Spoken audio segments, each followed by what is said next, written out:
So the retirement landscape, though, has definitely changed. You've both sort of mentioned this. It's transformed in recent decades. We've seen a profound shift from the typical defined benefit pension plans to defined contribution plans, like 401ks.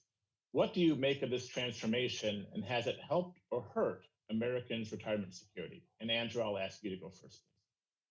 Well, this is kind of a funny question. It comes up a lot, but it's a funny question because participation in private sector traditional pensions peaked in 1975, which is 46 years ago. Even then, Department of Labor data showed that only 4 in 10 private sector workers participated in a traditional pension. Again, that's the data.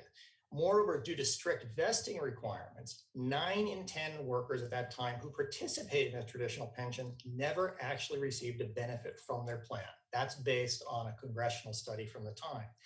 That explains why Social Security Administration data from the early 1980s showed that only 27% of new retirees received any sort of private retirement plan benefit.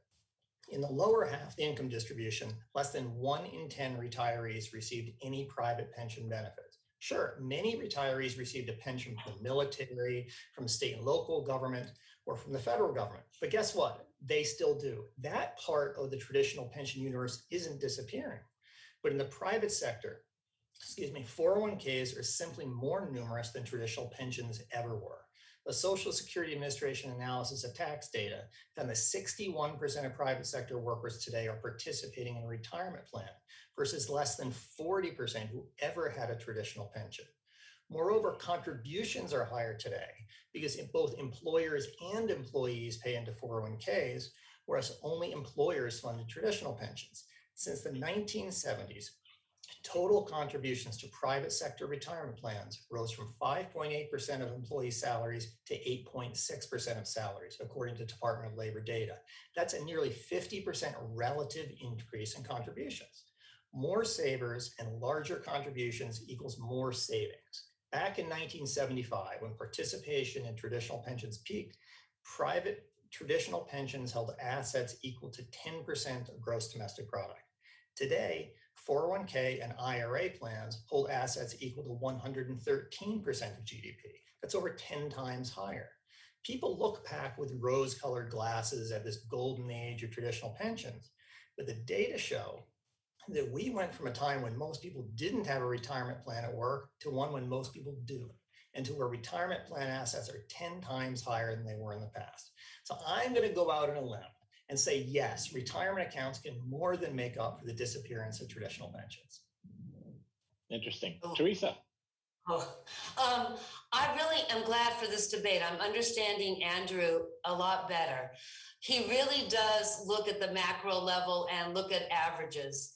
And I will answer your question, Jason, but what we heard from Andrew is that there's a lot of money, a lot more money in retirement plans than before, but that is really driven by the top 10 and 20%.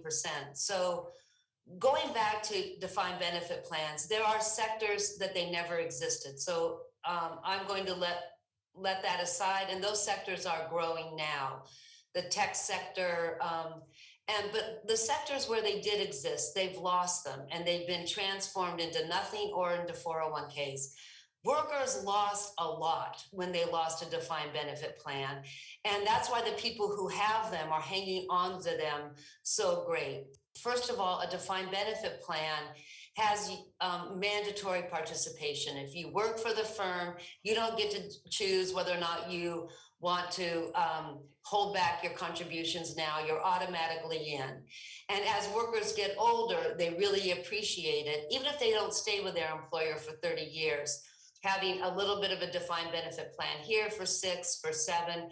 You can see it in the data. Those defined benefit plan memberships add up. So they lost mandatory contributions from day one. And also workers did contribute. They took less pay for their employers to contribute.